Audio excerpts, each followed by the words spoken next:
ask you to make sure your phones are on silent, keep the chat to a minimum so everybody can hear the questions. And if you are going to ask a question, please give me time to repeat the question so everybody can hear it. So to kick off, we're just going to ask Patty what you hope to do in the next 45 minutes first.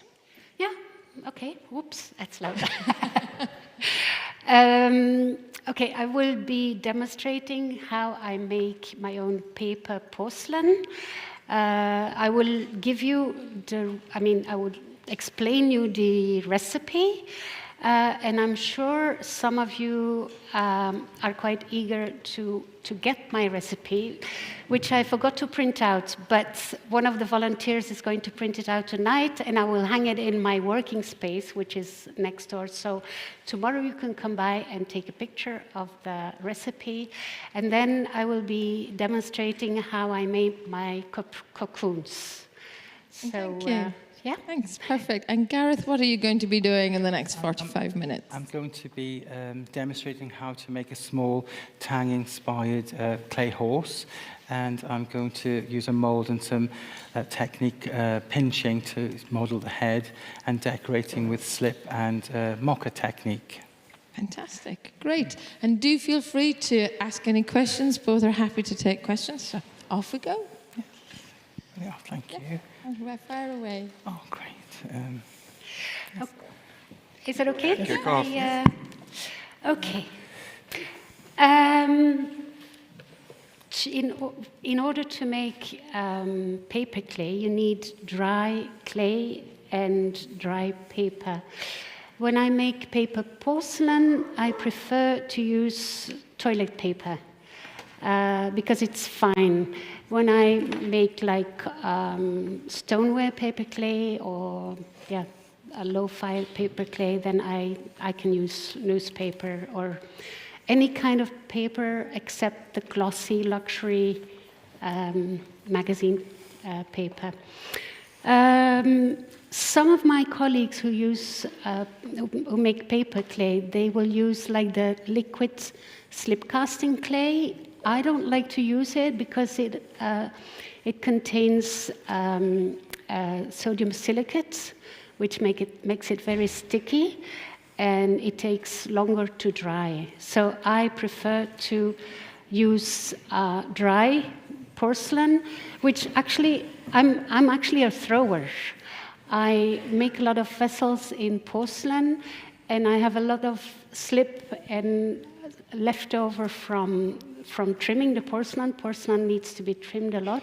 So usually I have lots of trimmings which are already almost powder, so I don't need to prepare much of dry clay. If I don't, I just take regular plastic porcelain, I roll it into very thin slabs, I put them in cylinders to dry, and then when they're dry, I can just press them, make powder, and that's what I use. Like I roll them, and then it turns into powder easily. Now, to avoid you watching me making 1 kilo of powder, I already prepared some. And also, so what I usually first do is I make a clay slurry. So I take a quantity of water, and gradually I add the powder to the water. But also that might take some time, so I started to prepare already some of the slurry. This is pure porcelain slurry. So this is just the last bit of porcelain I still need to add, which maybe it can be on the table. What's this? So Gareth, do you want to talk us through what you're doing there? Yes, I've just started to form the body of the horse using a mold, plaster mold, and I've just rolled out a slab of clay and put over the mold to create the body of the horse. And I'm just supporting the inside with some newspaper just to keep the shape.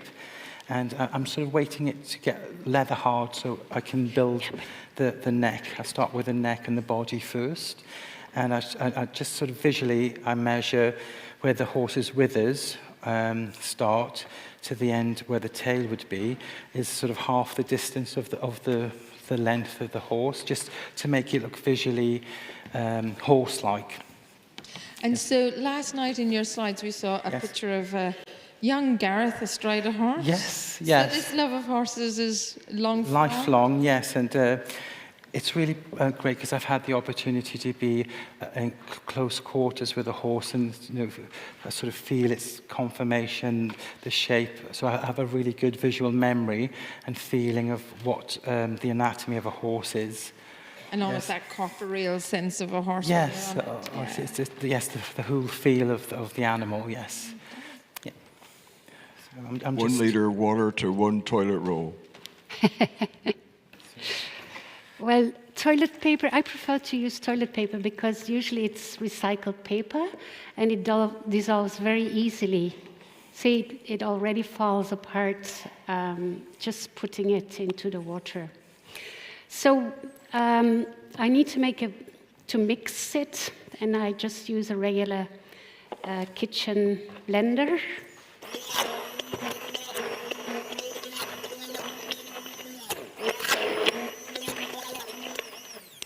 And the percentages can be between 1% up to 10% of paper,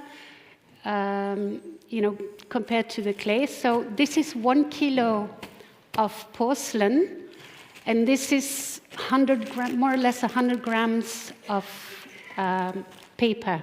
This is actually toilet paper, which I had made at home and mixed and then dried again. So if you look at the volume, it is almost half of it. So if you work by the volume, you go up to maximum half the volume.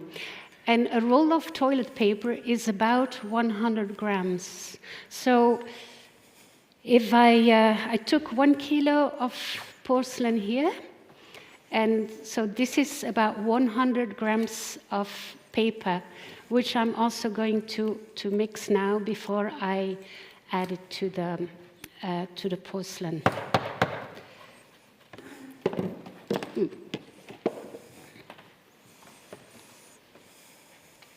And Gareth, we were talking on Thursday night that you did a residency in Flycam in Fuping in China. Yes, yeah. Where I also did a residency, but you were there a lot longer than I was. Yes. Do you want to talk a little bit about that and that kind of immersion into the history of the Tang horse for you? Yes, it was amazing to see close hand. When I was there, they actually excavated a tomb, and they sent me photographs, of some of the funerary objects that have never been seen since they were put inside the tomb. So it was amazing to see them and have them on my desk and so close to see the pieces. So that was a really amazing opportunity for me to really look into detail of how they were made and sort of put together. Yes, and also going to see the terracotta army. It's a different period, but that was really inspiring to see the life-size horses in the terracotta army. Yeah, that was fantastic. Yes. So I'm just sort of building it. I sort of start with the body and the neck and the head, and I just reference sort of different parts of the horse to sort of get a visual feel of the overall piece. And do you have, before you start on this process, do you have a very finished idea in mind, or is it coming along as you are working with the clay? Sometimes what's really interesting with the clay that it does different things by chance, and I think, that actually works as a chin, or it works as a cheek. But I sort of have an overall image altogether initially before I start. Sorry, going to make a bit of noise. Fire away.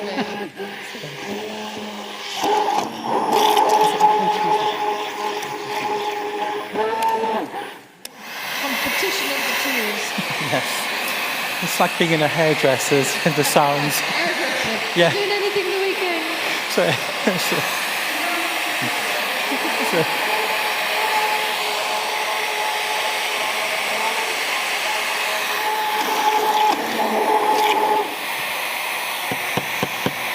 And more noisy, I think.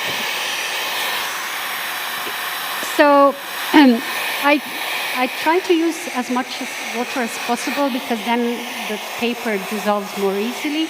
Afterwards, I'm going to sieve it with just a regular kitchen sieve, so to eliminate the excessive water. And I'm probably not going to use the full 100 grams because that's a lot, that's the maximum. And that gives a lot of texture. So I usually just add between 2 and maximum 6%. But, well, I have colleagues who really like to measure everything. Now I've been making paper clay and paper porcelain for so many years, I can just do it by the eye. Bit intuitive. What is the advantage of adding additional paper? You know, if some recipes require a lot of papers and others not so much, what's the real difference between them? Well, it depends what you want. Tomorrow I will show a slide presentation, a PowerPoint presentation with some of my work, but also some of other artists using paper clay. And it depends, like I would advise if you make like large sculptural pieces, then it makes sense to add as much paper as possible. It gives it more strength if you add more paper? Well, dry strength at least. Well, when it is dry, in dry stage, paper clay or paper porcelain is much stronger than regular porcelain. But once it's fired, it's just as strong. But when you make large sculptural pieces or large mural pieces, for example, you will reduce the weight because the paper are like tubes, hollow tubes in the structure, and it reduces the weight. It fires out, doesn't it? It disappears. Yes. Oh, so you're losing weight, but not losing strength. Well, if you go up to the maximum, it's maybe a bit more fragile. Okay. But if you work thick enough, you know, it's. Does it affect the shrinkage? A little bit. I brought test pieces, which are on my demonstration place next door. So I made strips of 20 centimeters. And the difference is when there's only 1% of paper, it shrinks 15%, almost the same as a regular porcelain. If there is 10%, it shrinks 17%. So it's more. Only 2%. But it shrank more? A bit more. Oh, yes. I'm surprised. Yeah. Okay. Well, that's good, important to know. Yeah. That's a lot of shrinkage. Well, but that's typical for porcelain. Porcelain always has a higher shrinkage than regular clay. If I'm making sculpture on like a rough clay, it shrinks 10% max, you know. Yeah. Yeah. Wow. Yeah. Usually when I throw vases in porcelain and then I make a nice tall vase and then after the fire it's like this small. I hope that you've had the opportunity to see Gareth's amazing works up in the exhibitors' demonstrators exhibition, but some of them are significantly larger works, Gareth. And how do you tackle when, you know, here we can see how you're working on a smaller piece, but if you were tackling one of those bigger pieces, is it the same approach or? No. So if I'm making larger work, I use a wooden armature or dowels that you can use to, because if you get beyond this, what's really interesting is that when the horse evolved, it sort of started this size as the small Hippus, I think, and then it grew into the horse we see today. So if you use the clay on a larger scale, it doesn't support itself after this sort of size, so you need to use wooden armatures. I make sort of an armature with a wooden pole across that I can remove later when the clay's dried. And I use newspaper and I twist it really tightly and make a sort of internal paper armature that supports the clay's weight while it's drying. Also, in the Tang dynasty, they used, I always thought paper clay was like a modern thing, but they actually used straw and reed in their clay to support the hand building of the clay. And I use a commercial paper clay that helps sort of the clay to support its weight. And it's brilliant actually because you can other clays you can't do this, but with paper clay you can join different stages of wetness, so you can have a dry piece and still add on the paper clay because the fibers bond the clay together. And also the weight as well. When you're making sculptural work, the larger pieces are very heavy, so if you use paper clay, it cuts down on the weight. Yeah. So it's easier to transport. It's a complete celebration of paper clay on this. Yes, yeah, amazing. Have you any questions at this point in time? No? Oh, yeah. Gareth is using a commercial paper clay. Yes. No, this particular body is stoneware. Stoneware to 1260. 1260. But it's very stable at that temperature, and it doesn't have, it retains its shape. It doesn't warp either because the clay fibers help to keep its shape. I mean, obviously they burn out way beyond there, but it does keep its shape quite well. But I also work with earthenware as well. Can I ask the help of 2 volunteers for my next demonstration? Yeah? Come. Down the side rather than over the. Thank you. Anyone else?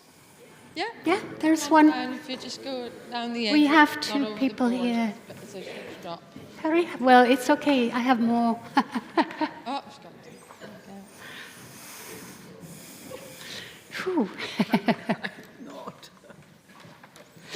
Okay, can you pick this one up? Yes. And just drop it flat on the floor.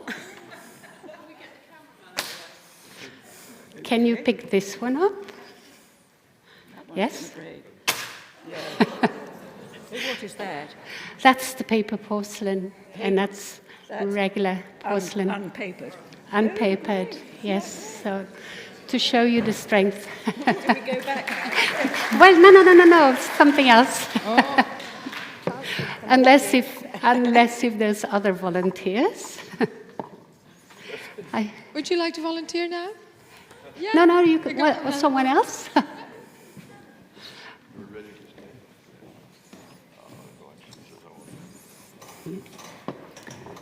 Another volunteer? Jim. Oh, yeah. It's amazing. Give her the other one. Give her the other one this time. Can you feel the difference between these 2? Oh, this is very heavy. Yeah. This has got paper in. Yeah. This one is the regular clay, and this is the paper Like porcelain. Yeah. You want to pass So, it around? yeah. me to do the Can you same? check? Oh, yeah, that's regular and that's paper. Yeah. So you can feel feel very much the difference, huh? You want So, could you throw this one to The her? question is, Can just throw it.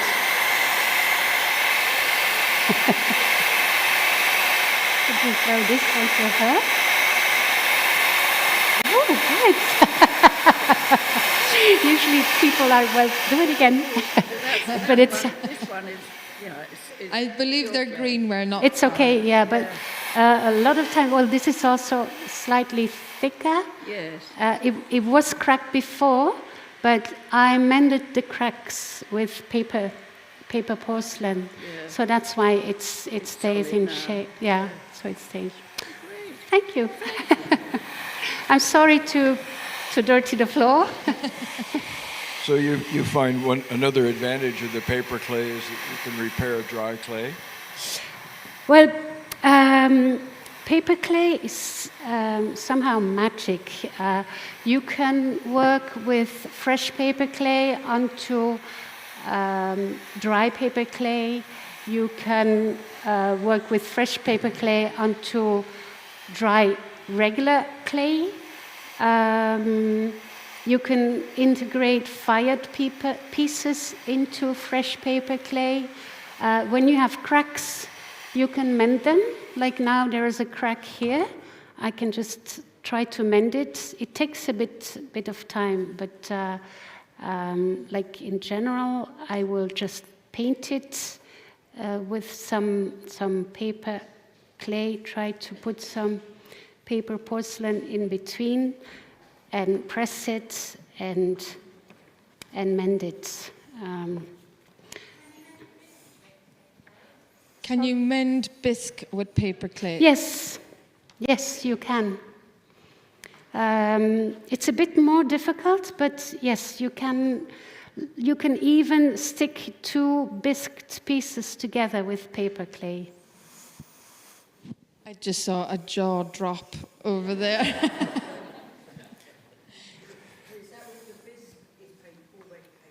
If the bisque is already paper clay, yeah. If it's all paper clay, you could use the paper. But it doesn't need to be paper clay. You can glue 2 pieces, just regular clay, and stick them together with paper clay. Have you ever tried putting handles on? Sorry? Could you put handles on? I haven't tried it, to be honest. But I think they would hold, yeah. So my paper clay is ready now. Just give it another mix.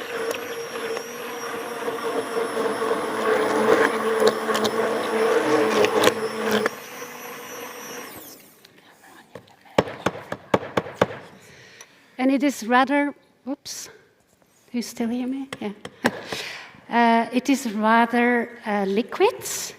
So I use my own paper clay or paper porcelain in different stages.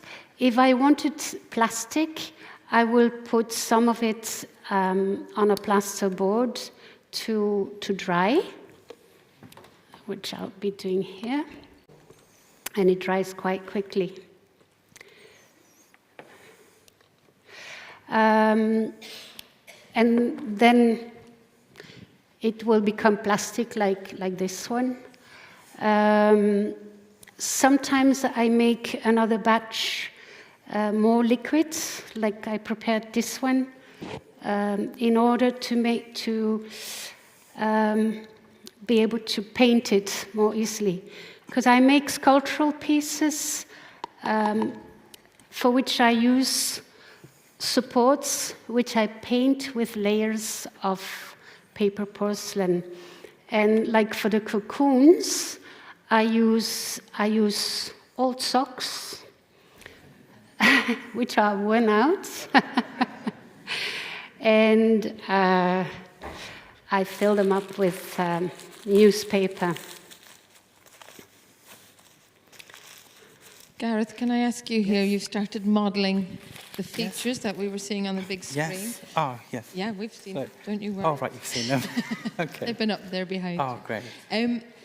And do you feel like all of this is getting to this point for you in a way? Yes, yeah, the head, and there's certain parts that I really enjoy modelling. For example, the head and the tail, and the coronet and the hoof at the bottom.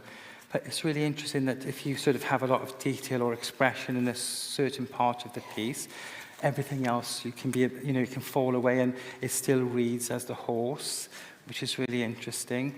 But so if you bring that point of focus, yes, the rest will diffuse. Yeah, and it's really interesting. So I'm just mapping out this area, the nostril and the chin groove. Can you see it on the TV? Yeah. On this side, I'll just turn that around. Is that facing the right way? You can see it there now. All right, okay. So this area, the chin groove, and the cheekbone and the nostril, And also, what's really interesting about the tang dynasty, this is called the orbital foci. This is a little sort of area in front of the horse's ear where the lower jawbone extends right up into the top. It's like where a big muscle is attached.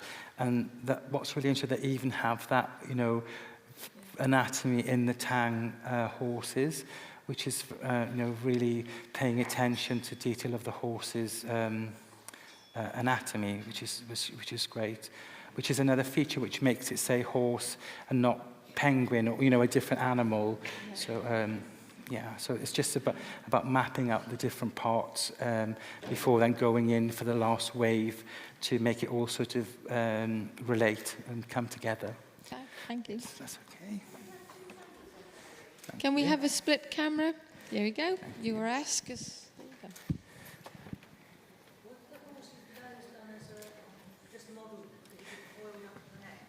Yes. Oh, okay. So I'm using 3 different pottery techniques. I'm using slab building and moulding and coil building for the neck, and then I'm using pinching where you can just sort of squeeze the clay into shape and get the shape. But I'm sort of trying to aim for a sort of from the poll or the top of the head of the horse, just behind the ear. I'm aiming for a sort of triangular shape. There's lots of sort of triangles on horses. So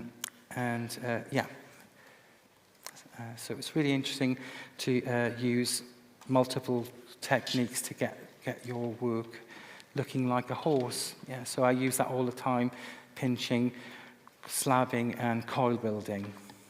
And we have a question.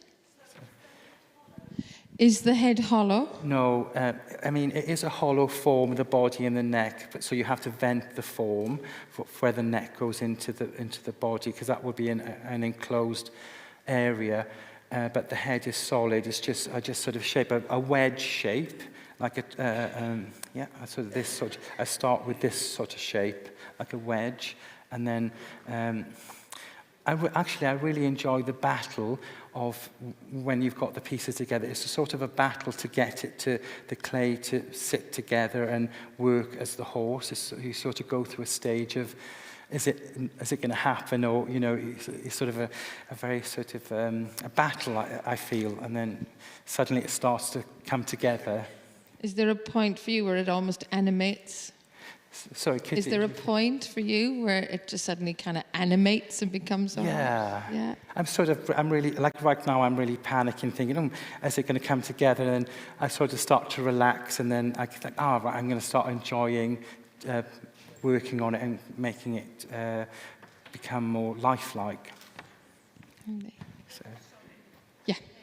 Head is solid, yes, a solid piece of clay. Patty, what inspires your forms? They look like cocoons to me, and the way you're assembling it makes me think it should break out as a butterfly or something. What's your motivation or your inspiration for these? In general, nature is inspiring me.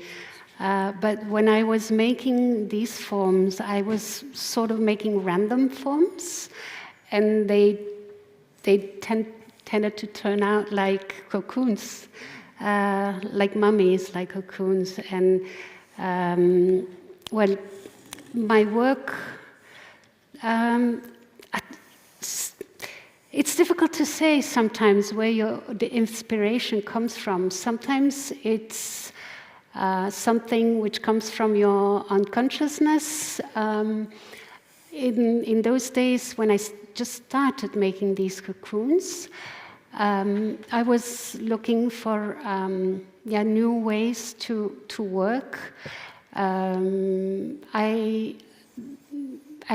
you might know, before I was mainly making thrown vessels, burnished and treated with terra sigillata and then saga fired. But I was getting a lot of joint problems and inflammation of my joints because of the burnishing, which is very intensive. So I had to find a way of working which was not so so labor-intensive and hard on my body. And the paper clay is less physical. But then finding a new way to work is not so easy. Switching to another series of work, another method, other techniques. So I was just randomly looking for forms, and I came to make this cocoon, which is actually has a lot of symbolic meaning. It's a transformation, from caterpillar, an in-between stage between caterpillar and butterfly, but it also resembles a mummy, which is also a transition. So, as in all my other work, also the cocoons contain a lot of symbolism. And at that time in my life, I was also going through a big transition. So it was like almost obvious, but in a way very unconsciously at first, yeah. Gareth, can I just ask you a question about the slab? Yes. And why you build them, and do you always build on a slab? Yes. And what it does for you? It just helps to stabilize the horse, and when it's fired as well, and for balance when the piece. But it sort of grounds the piece. It has a different sort of language to something that's sort of freestanding. Yeah. Brilliant. And so I just sort of map out the tail and the oops, there's some very cracking there.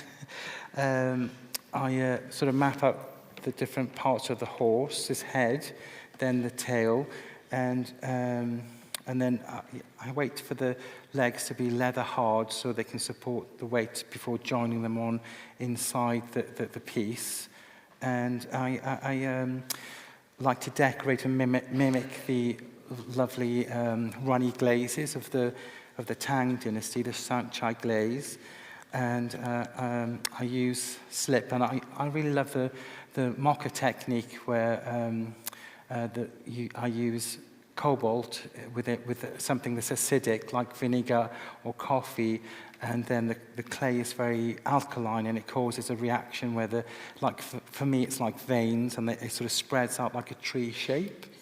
And I also add some ball clay to my slips to increase the alkalinity of the slip. And I just love to sort of, pour that. This is the part I really love, is sort of getting the sort of main shape with the slip. And I just sort of pour it down in different parts, and then just add the mocha, diffusion to different parts of the horse. We have a question right up the back.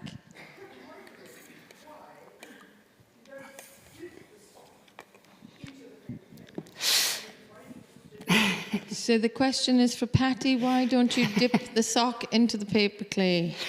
That would be a possibility. I sometimes do, but you get a different texture. And so, I would need a big basin, but also when you dip it, the rims are have less thickness, and at the end it has this sort of dripping ends. So I prefer to paint it. Then also the form grows gradually. I have more control. Now,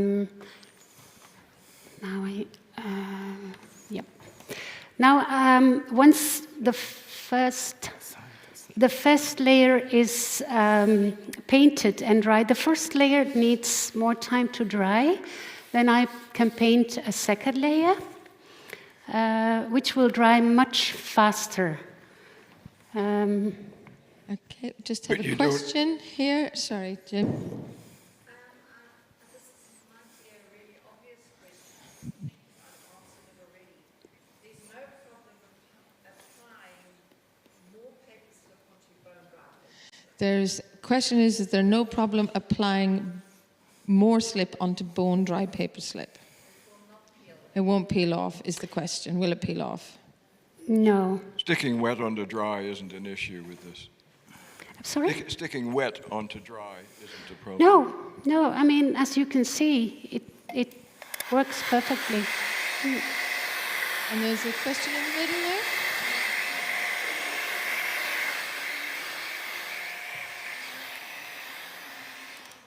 Oh, yes. Okay, yes. Good question. I was thinking the same.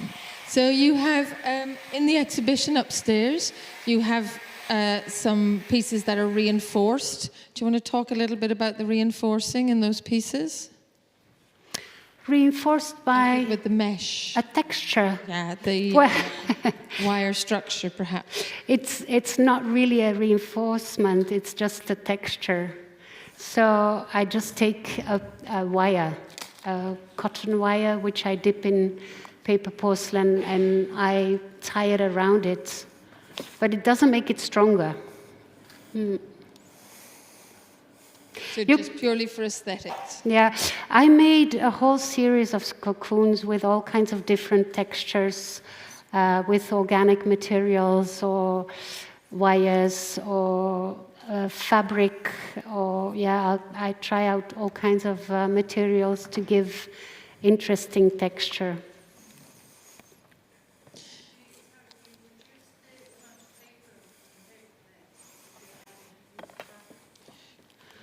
Do you reduce the amount of...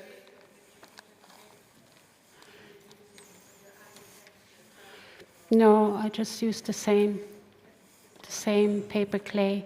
I just make it more liquids. Because, if you want to attach a wire dipped in paper clay in here, I need a more liquid mixture.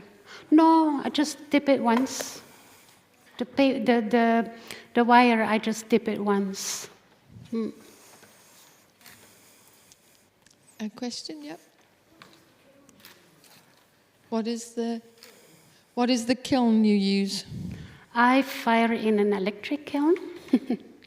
And this is a good question, actually, because when I teach workshops, a lot of the participants tell me, yes, but my teacher doesn't allow me to fire paper clay in the electric kiln because it's going to harm the resistances. No, it doesn't.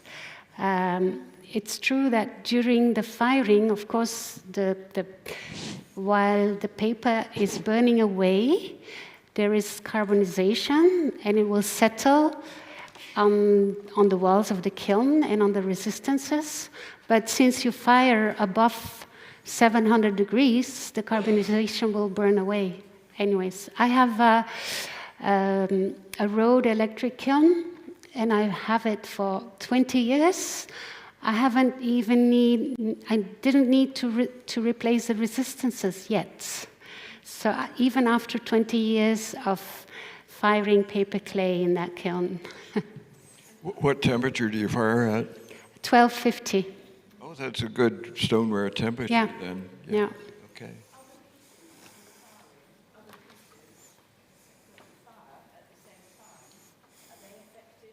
No, I fire regular clay with paper clay, it doesn't matter. I think the point is that the paper and the fibers, turn to gas, don't they? And they basically disappear when you get to the heats at stoneware temperature. So it's not really a factor.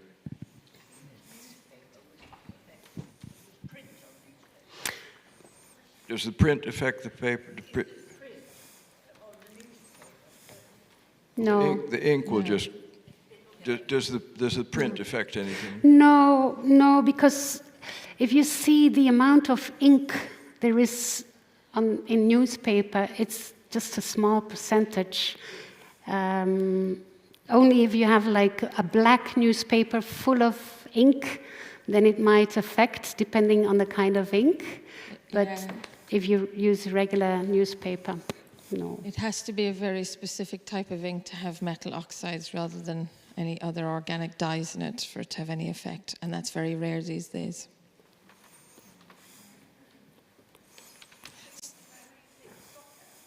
How do you take the sock out? I'll show you.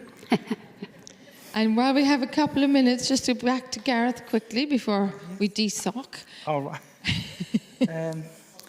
Yes, what was really great about the Tang dynasty that they studied the horses' behaviour as well, and on lots of the figures, horses they've got prehensile ears, and they communicate their emotions and feelings through their ears. So and you can see that modelled into the Tang horses. So not only did they study their anatomy, the craftspeople, but they also observed their behaviour as well and translated that into the clay, which is really great. And also the movement of the different things adds life to the piece as well.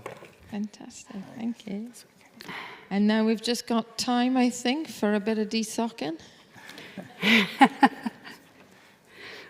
And any last question? Yep. Right at the...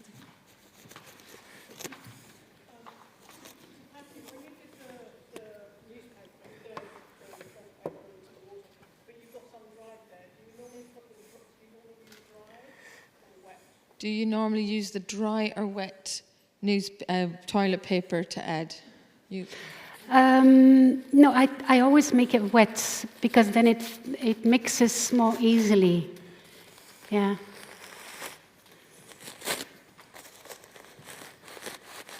I have heard the phrase, somebody should put a sock in it, but this is a bit different. Take a sock out. Are we about out of time? We're nearly there. And so, Gareth, what are the next stages you would do to this now that they can see later?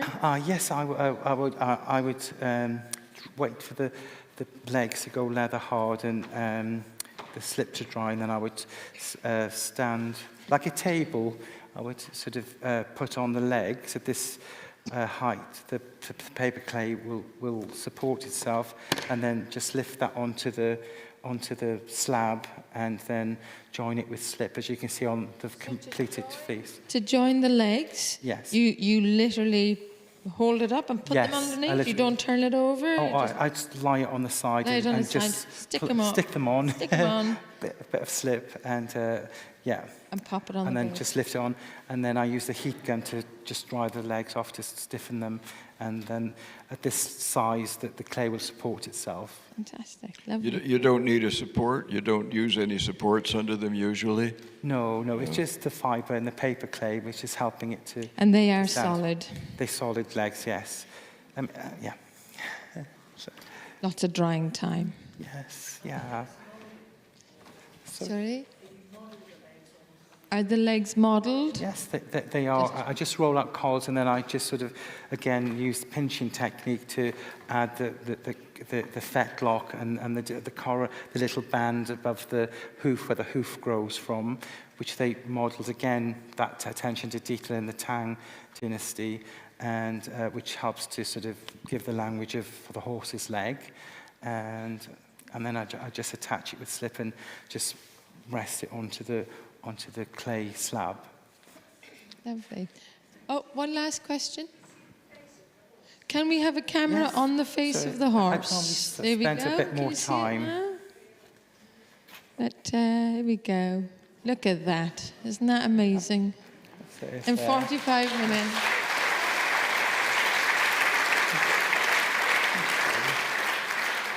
What a joy. And Patty, how you got on with your sock? I just got it out. You have to do it carefully, but if you would do this with regular porcelain, not a hope. You would only have this left. Do you support them in the kiln in any way? Yes, it's a good question. If I would fire it just like this in the kiln, it would probably crack here, fall open, just like regular porcelain. Porcelain is very sensitive, and in the kiln it goes into all directions if you don't support it. So I usually make a support which follows the form of the cocoon, and I fill it up with sand so it's completely supported underneath, and so it stays in shape. Yeah. Right. Yeah. So in fact, you're firing it on a plinth. Yes. It exactly fits the base of the piece. Yeah. So you don't glaze it then, because it would stick to it. In general, I don't glaze the outside. I use very little glaze in my sculptural work. But you get the translucency all the same. Yeah. Yeah. Very good. If I glaze it, I will only glaze the insides, Okay. but not the outside. Okay. Yeah. Well, that helps. I'm glad we managed that. Oh, one last question, Yoka, only because I know you. Do you fill up the opening? This opening, I'm going to fill up, yes. And yeah, if you would like to see it, I can show it tomorrow because it's the end of my demonstration now, I think. So I encourage you to come back tomorrow. Tomorrow for more. Thank you so much for your generosity, sharing all your knowledge.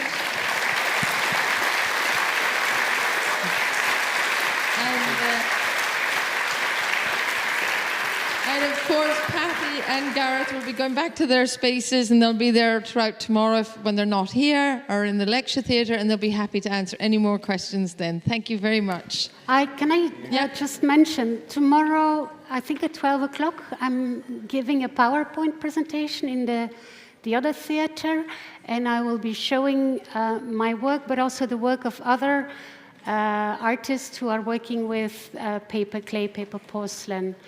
And then maybe there's more time for questions. Lovely. Thank you both.